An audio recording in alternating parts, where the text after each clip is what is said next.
오늘은 사람을 살리는 하나님의 나라라는 제목으로 정말 오랜만에 GQS를 나누려고 합니다. 오늘 말씀을 읽어보면 크게 내용이 있어요. 첫째로 하나님 예수님이 제자들을 파송하시고 그 파송하신 내용, 그 제자들이 모든 곳에 가니까 예수님께서 행하셨던 그 기적들이 나타나는 이야기. 그리고 헤롯이 그 장면을 보고 두려워하는 이야기. 그리고 마지막으로 오병이어의 이야기.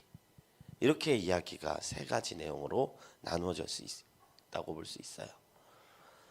이게 다 세 가지의 내용이지만 결국에는 어떤 이야기를 하고 있느냐, 하나님의 나라가 어떤 성격을 갖고 있느냐를 이야기하고 있어요.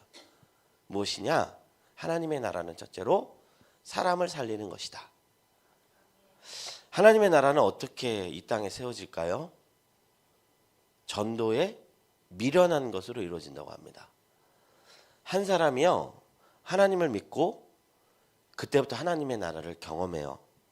그리고 누군가에게 자신이 경험한 하나님의 나라를 전하는 거예요. 영향력을 주는 거예요.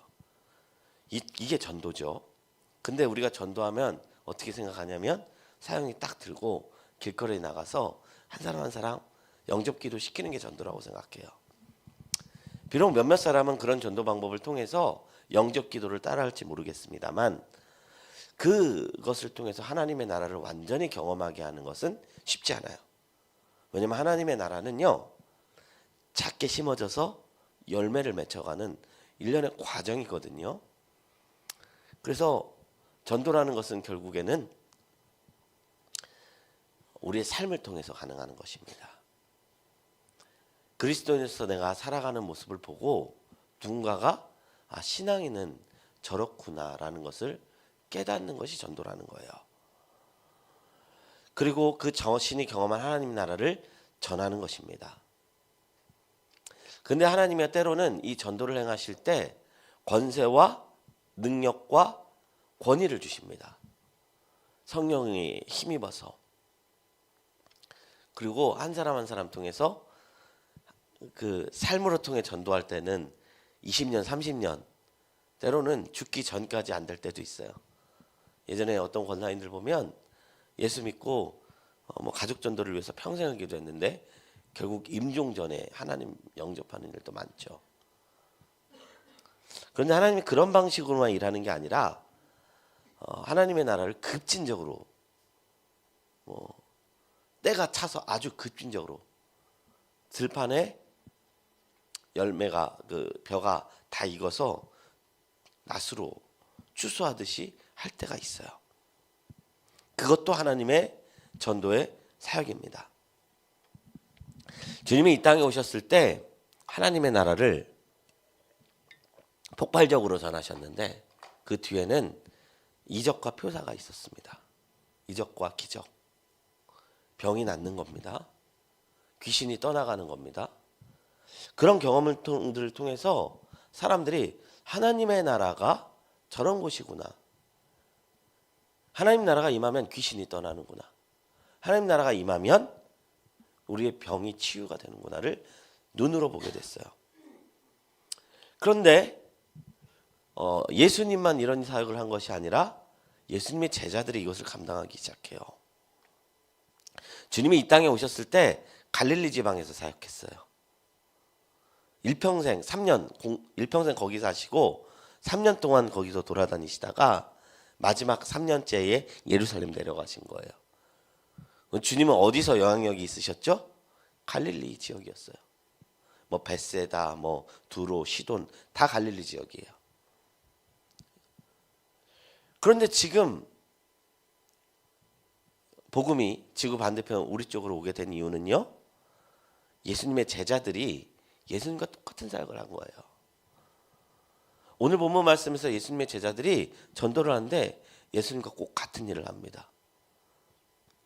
그러니까 유대 땅에 하나님 나라가 선포되고 있는 거예요. 전도되고 있는 거예요. 하나님 나라를 세우는 것은 이 제자들입니다. 제자라는 표현은요, 예수님께 가르침을 받고 예수가 어떤 분인지 하나님의 나라는 무엇인지를 배우면서 주님을 따라가는 사람들을 이야기해요. 그런데 오늘 말씀에 보면 제자라는 표현과 더불어서 또 동일한 표현이 나오는데요. 그거는 본질에 집중하십시오. 사도입니다. 사도입니다. 오늘 성경을 말씀 보겠습니다. 1절에는 예수님 보내심 받은 자는 뭐라고 표현하고 있죠? 1절 말씀 한번 볼까요? 뭐라 표현하고 있죠? 제자라고 표현하고 있죠. 네. 파송될 때 제자라 불렀어요. 근데 10절에는 뭐라고 표현되고 있죠? 사도라고 표현되고 있어요.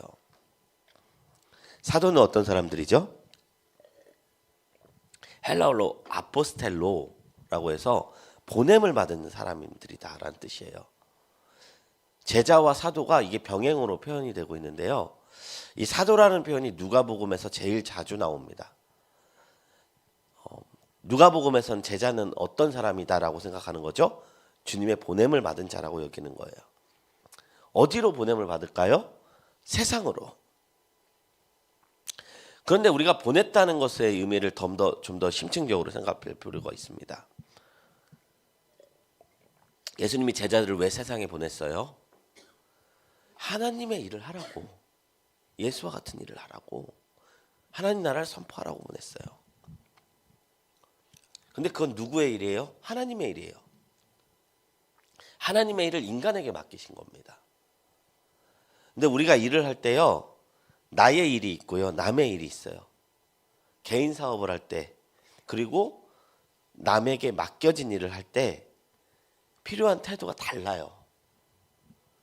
내 일은 그냥 무조건 열심히 하고 내가 판단 제대로 세워서 하면 돼요.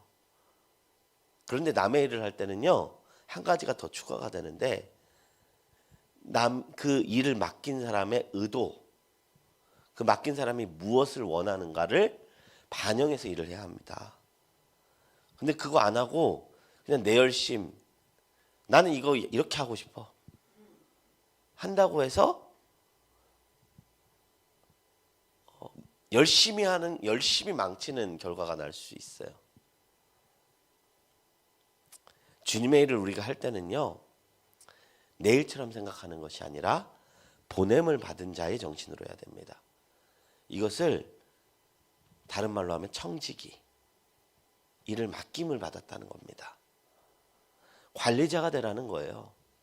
소유자가 되라는 것이 아니에요. 우리가 관리자, 청지기의 태도로, 보냄을 받은 자의 태도로 주님의 일을 감당하면요, 우리가 실수를 덜 할 수 있습니다. 근데 이게 내 일처럼 하면 어떤 실수를 할 수 있느냐? 주님 뜻보다 나의 뜻이 앞설 수가 있어요. 우리가 보냄을 받은 자의 일을 할 때 먼저 하나님의 마음을 헤아려야 합니다. 하나님 나라가 바르게 선포되기 위해서는요, 본질적으로 예수님이 어떤 분이신가를 분명하게 알아야 됩니다. 그분이 이 땅에 어떤 일을 행하기를 원하는 것을 바라야 합니다. 보면 사람을 살리는 하나님의 나라예요. 근데 어떤 사람은 정반대예요. 교회가 왜 타락할까요? 신앙이 왜 변질이 될까요? 예수를 모르기 때문에 방향 잃은 열심만 남는 경우도 많이 있다는 거예요. 그래서 오늘 말씀은요, 사명을 감당하는 오늘날 그리스도인들이 어떤 자세로 해야 되는지를 구조적으로 우리에게 이야기하고 있습니다. 예수님이 제자들을 부르셨고 가르치셨고 그 다음에 세상으로 보내신 이야기가 1절부터 6절의 말씀입니다. 제자는 스승의 일을 하는 자입니다. 그리고 그 일을 감당할 능력과 권세와 사상은 스승으로부터 나옵니다. 보냄을 받은 목적은 하나님 나라를 전파하는 것이고 온갖 질병과 고통에 신음하는 인생들을 회복하는 것이었어요. 예수님은 이것을 행하셨고 가르쳤고 권위를 제자들에게 부어주셨다는 것입니다. 그것이 오늘 이야기예요. 그리고요, 보냄을 받은 자들이 사역 현장에서 어떻게 해야 될 기준을 가르치셨는데, 그게 뭐냐? 여분을 계획으로 하는 게 아니라 믿음으로 하라는 거예요. 예수를 신뢰하고 여행에 필요한 것, 여벌 옷, 배낭, 여분의 양식, 두 벌 옷조차 금하셨습니다. 사명을 감당할 때 하나님께서 공급해 주시는 믿음만 가지고 나아가라고 제자들에게 요청하셨어요. 주님의 일은 믿음으로 감당하라고 하나님께서 말씀하신 것이죠. 그리고 예수님께서 그것을 명령하시면서 어떤 약속을 주셨느냐? 그 필요를 하나님께서 채우시겠다. 그러니까 사명 감당할 때 너에게 있어야 할 것은 여벌옷이 아니라 보낸 분을 전심으로 신뢰하고 의존하라. 그게 예수님이 제자들을 보내셨을 때의 요구였습니다. 그러니까요, 제자들이 정말 예수님이 하던 일들을 하기 시작합니다. 예수가 주신 능력과 권세로 병을 고치기 시작하고 기적들을 맛봅니다. 이 일이 일어날 수 있는 까닭은 무엇일까요? 예수님께서 하라는 대로 순종해서 사명을 감당했기 때문입니다. 오늘날 교회가 하나님 나라를 선포할 때 있어서 재정이나 권세나 권위나 규모를 의지하기보다는 순전한 믿음과 순전한 순종, 그것이 필요하다는 것을 우리에게 가르쳐주고 있어요. 그래서 우리가 개척교회를 하면서 두려워질 때, 우리에게 여벌 옷이 없을까 두려울 때, 우리에게 남은 무언가가 없을까 두려울 때 이 말씀을 기억했으면 좋겠습니다. 예수님은요, 우리에게 여분으로 사역하게 하지 않으시고 믿음으로 사역하게 했다는 거예요. 이것이 1절부터 6절 말씀이었습니다. 그런데 이렇게 되니까 헤롯이 반응이 오기 시작해요. 옛 제자들을 찾아간 마을마다 병이 고쳐지고요, 기적이 나타나요. 그러니까 가난한 자에게 복음을 전하기 위해서, 포로된 자에게 자유를 주시기 위해서, 눈먼 자를 다시 보기 위해서, 눌린 자를 자유롭게 하기 위해서 이 사회 예언이 임해지고 있는 거예요. 근데 오늘 세례요한 얘기가 나왔는데, 세례요한이 처음에 예수님을 이 세상에 등장시킨 분이었잖아요. 예수님이 무명의 목수였는데 어떻게 사람들한테 처음 이제 갈 수 있었을까? 세례요한이 먼저 사람들에게 선지자 중에 선지자로 존경을 받고 칭송받았을 때 세례요한이 예수님 나오는 걸 보고 나는 저 사람의 신들매도 들기도 감당하지 못하겠노라, 대중 앞에서 선포했어요. 그리고 하늘에서 막 빛이 내려와서 이는 내 사랑하는 아들이다, 성령의 비둘기같이 막 움직이는 장면을 무리들이 보게 됩니다. 그래서 예수님이 이 땅에 등장했는데, 세례요한이 아주 강직한 사람이었거든요. 회개를 선포하고. 그러니까 헤롯이 잡아들여요. 그때 사도 요한은 믿음을 잃습니다. 나는 분명히 그리스도를 봤는데 왜 내가 감옥에 갇혀 있지? 이 헤롯이 더 기세등등하지? 그래서 사도 요한이 제자를 시켜서 예수님이 정말 오실 그이가 당신 맞습니까? 라고 묻게 해요. 예수님이 뭔 말 하신지 아십니까? 눈먼 자들이 본다, 눌린 자들이 자유롭게 된다, 포로된 자들이 자유를 얻고 있다. 세례요한이 생각한 메시아는 어떤 존재였어요? 이 땅에 정의가 실현되고 이 땅에 로마로 압제당하던 유다의 로마가 무너지는 거였어요. 전쟁의 원리예요. 세례요한은 심판받아서, 이 죄된 세상 심판받아서 무너지는 것을 기대하면서 하나님 나라를 정한 거예요. 그리스도를 기대한 거예요. 근데 예수님이요, 그런 프레임으로 세례요한에게 말하지 않아요. 살리고 있는 이야기를 해요. 무너뜨리는 이야기를 하지 아니하고 지금 정말로 누구도 주목하지 않은 갇힌 자들, 가난한 자들, 얽매인 자들 내가 지금 풀어주고 있다. 우리 하나님 나라 성격 이거예요. 어떤 목사님들은 세례요한 같은 마음으로 권세를 바라보죠. 저 악한 정권 무너졌으면 좋겠다. 그런 것이 뭐 일리 없다라는 거 아닙니다. 성경적 생각 안에서 했던 거예요. 세례 요한조차 그런 마음 가졌어요. 그러나 예수님은 그러지 않았다는 거예요. 제자들에게 살리는 사역을 하게 하셨지 무너지는 사역을 명하지 않았다는 것입니다. 우리 정치와 신앙은 완전히 분리해야 됩니다. 하나님은 우리에게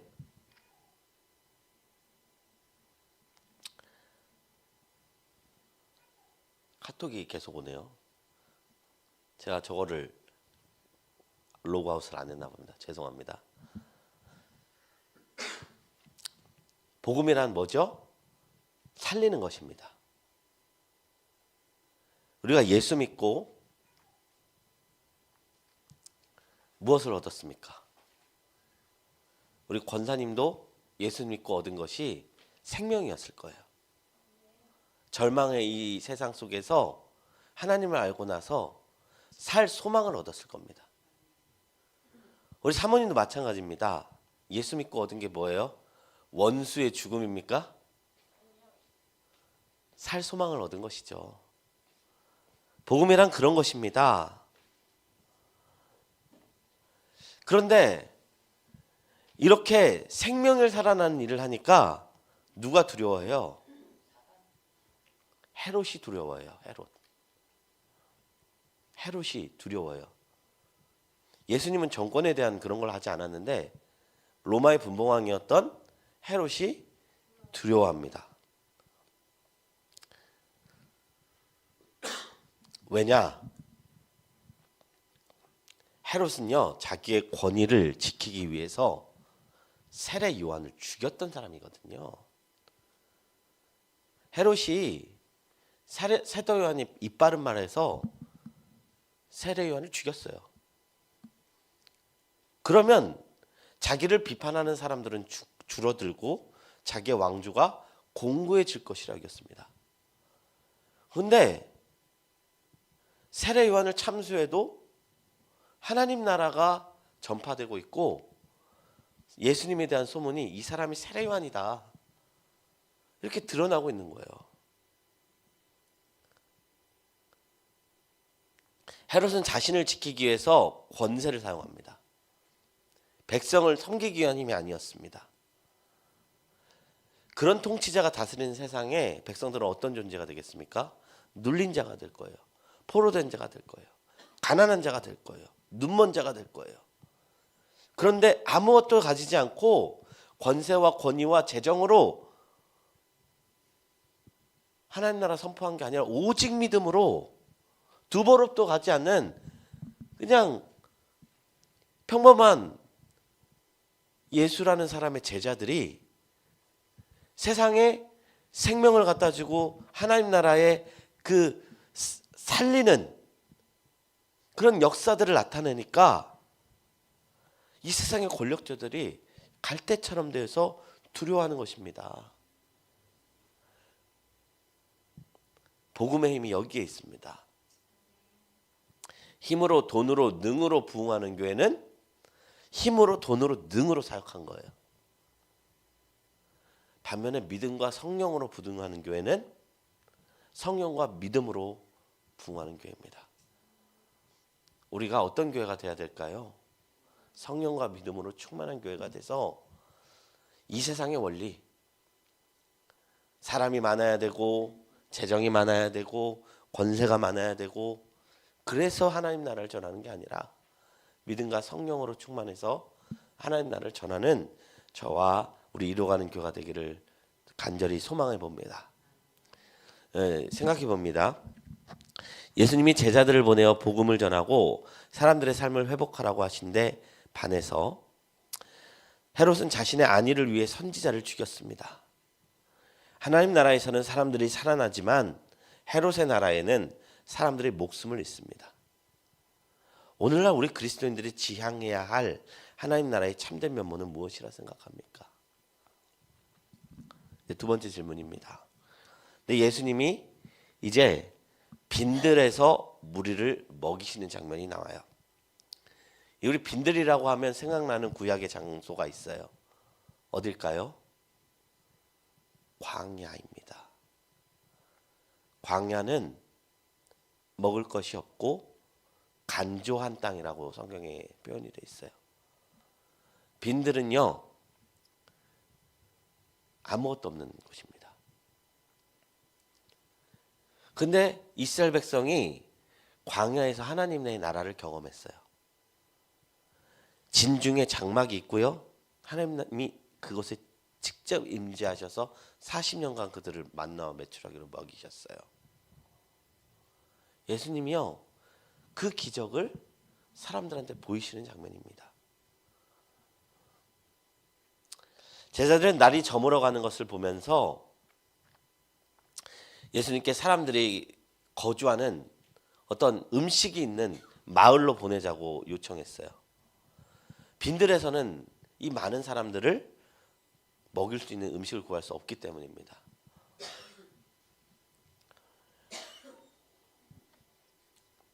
근데 예수님이 뭐라 해요? 너희가 먹을 것을 주라. 13절 말씀이죠. 예수께서 이르시되 너희가 먹을 것을 주라. 예수님이 오병이어 기적 행하시기 전에 무엇으로 명하셨죠? 너희가 주라. 우리가 오병이어 기적에서 이 메시지를 발견해야 될 줄로 믿습니다. 하나님이 먹이시고 입히시는 기 전에 제자들이 할 영역이 있었다는 거예요. 손을 피라는 거예요. 제자들이 있으면 얼마나 있겠어요. 여보로 또 예수님이 못 갖게 하라는데. 그런데 사람들에게 나눠주라는 거예요. 다른 본문에서는 어린아이가 떡과 물고기 두 마리를 가져온 장면인데, 누가복음에서는요 조금씩 복음서마다 차이가 있어요. 이거 뭐 성경에 어떤 게 맞고 어떤 게 틀리고가 아니라 한 기적을 통해서 성경이 강조하고자 하는 메시지가 다르기 때문에 그렇게 이야기해요. 다른 데서는 물고기 2마리와 보리떡 5개 아기가 가져왔다고 하잖아요. 근데 누가복음 본문에서는 제자들이 가지고 있는 떡을 사람들에게 나눠주라는 거예요. 고작 몇 명이 나눠 먹을 수밖에 없는 양이겠죠. 그런데요, 제자들이 예수님의 명령에 손을 펴자 예수님이 그 다음부터 기적을 행하시는 거예요. 우리가 전도하는 게 이 원리라는 겁니다. 우리가 모든 것을 갖고 있어서 행하는 게 아니라 내가 갖고 있는 가장 작은 것을 가지고 하는 게 전도라는 거예요. 주여, 내가 많은 사람을 돕기 위해 재정을 부어주소서. 아주 이게 할 수 있는 기도지만 사실 성경적 원리로서는 옳은 방법이 아닙니다. 지금 내가 갖고 있는 것을 필 때 하나님이 부어주시는 거예요. 복음서에서 왜 이걸 강조하느냐? 이건 제자에 대해서 얘기하는 거거든요. 물질이 많아야 누군가를 도울 수 있다는 것은 매우 합리적이고 타당한 것처럼 들리지만, 예수님은 내가 부하나 부족하나 풍부에 처하나 빈곤에 처하나 하나님의 뜻을 행하는 것이 제자의 자세임을 가르치고 있습니다, 우리에게. 그러니까 사람이 살리는 일들이 일어나요. 오늘 3가지 사건, 하나님의 나라는 사람을 살리는 것이다. 작은 섬김을 통해서 하나님은 풍부한 기적을 만들어내시는 거예요. 하나님의 나라는 그렇게 이루어진다는 것을 오늘 성경은 우리에게 이야기하고 있습니다. 나눔 2번, 3번 질문입니다. 예수님은 하나님 나라를 말로만 전파하지 않으시고 연약한 자를 고치고 빈들에서 무리를 먹임으로써 하나님 나라를 보여주셨습니다. 하나님 나라는 말씀에서 시작되지만 결국엔 역동적으로 이 삶에 드러냅니다. 실현되길 기다리고 있는 말씀이 있습니까? 나눔 3번입니다. 예수님은 빈들에서 제자들이 별 기대 없이 꺼낸 떡 5개와 물고기 2마리로 5,000명을 먹이셨습니다. 사람을 살리는 하나님의 나라는 이렇게 작은 섬김에서 시작됩니다. 나와 우리에게 있는 떡과 물고기가 무엇이 있습니까? 이것을 펴서 사람을 살렸으면 좋겠습니다. 이제 말씀을 맺습니다. 하나님의 나라는 사람을 살리는 나라입니다. 돈으로, 능으로, 권세로 살리는 게 아니라 믿음으로, 그리고 내게 있는 작은 것으로 살리는 것입니다. 우리가 하나님 믿고 생명 얻었잖아요. 이 생명을 다른 사람들에게 전할 수 있는 성도가 되기를 주님의 이름으로 축원합니다. 이제 말씀을 위해서 기도합니다. 우리가 무리가 되는 것이 아니라 제자가 되게 하시고, 우리가 많은 것이 있어서 하나님의 일을 감당하는 것이 아니라 나에게 있는 믿음으로 사명 감당하고, 내가 작게 있는 것으로 사명 감당하게 하소서. 그리고 나의 인생을 통해서 하나님 나라가 조금이라도 확장될 수 있도록 주님 나를 사용하여 주셔서 기도해 주시고, 우리 안에 있는 모든 기도의 제목들을 하나님 앞에 올려드리며 기도하며 나갑니다. 우리 주여 삼창하고 기도하며 나갑니다. 주여